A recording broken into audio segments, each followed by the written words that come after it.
right, guys, what is going on? I got a couple of new accessories. I've been trying to deck out this AR for a while. This is my binary. This is a complete Franklin Armory lower with the binary trigger and all that springs and everything installed.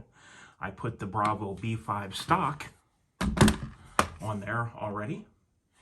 And I've already fired this. I really like it. You do have to train with it. It's not something you just pick up and go. You've got to train with that. It does fire on trigger pull and then on trigger release. The other thing I did was I added a light laser combo. This is a O-Light. It has the switch here, and you can go to light only, light and laser, or laser only. Not the best light on the market, but it'll definitely get you through what you need to get through. That's for sure. I do need to get a sling for this yet, but let's get into the parts that I got for this if I can find the box. And here it is. Let's go ahead and unbox these parts.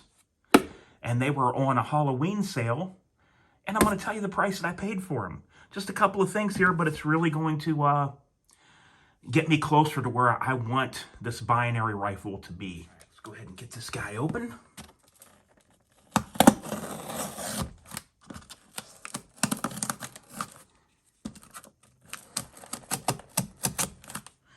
Okay, this is from Primary Arms, and their shipping was very fast.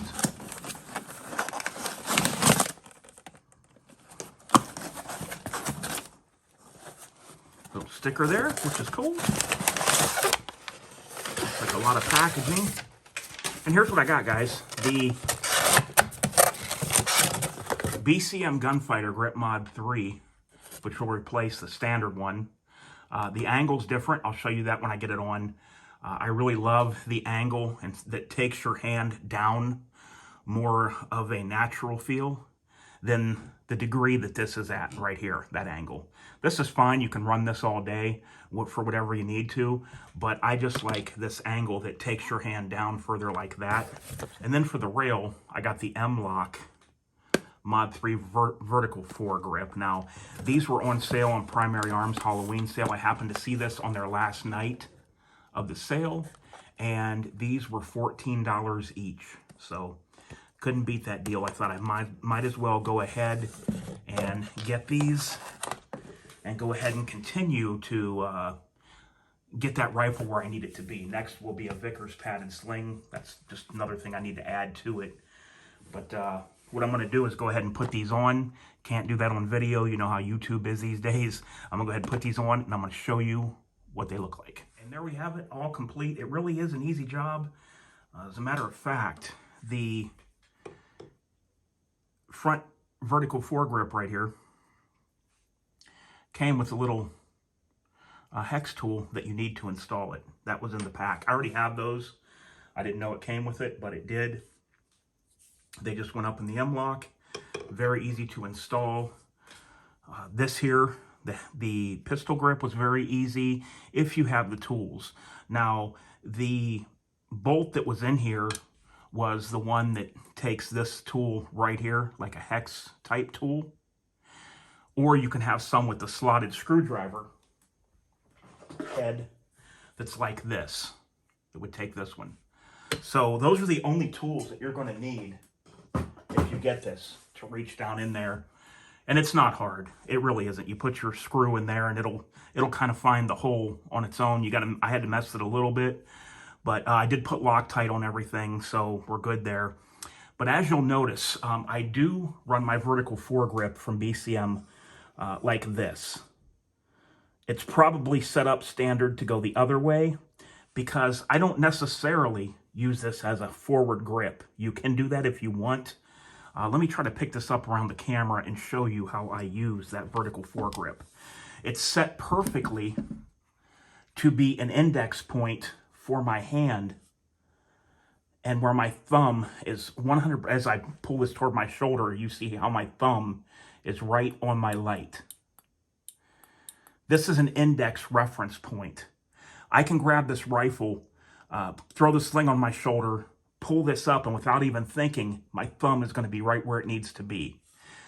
So I use it as kind of a wedge, like with my hand here, kind of on half on the grip and half on the rail. Now you could use it like this, but if you were in a certain position, but I don't use these grips like this. For me, my hand would be angled like this, and then my thumb, as I shoulder this thing here, is exactly, perfectly right at the button of this light. Now you could have a switch up here for your light, and then you would set it for that, but you just want this to set where you want your hand to index from.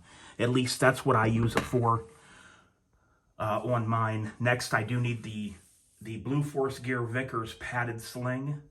Those are my favorite slings and the only one that I run. Now, I'm not saying that anything else isn't good. If you got something you like, stick with it. I've never even tested most slings.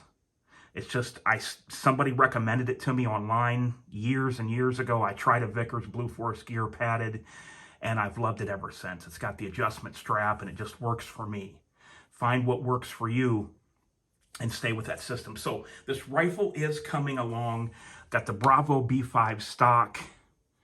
I've got the O-Light, light and laser combo, the BCM Gunfighter Grip Mod 3, and I've got the BCM Mod 3 vertical foregrip set perfectly to where I need it to be. So this rifle is coming closer and closer. At some point will be an optic, but that's not going to happen right now.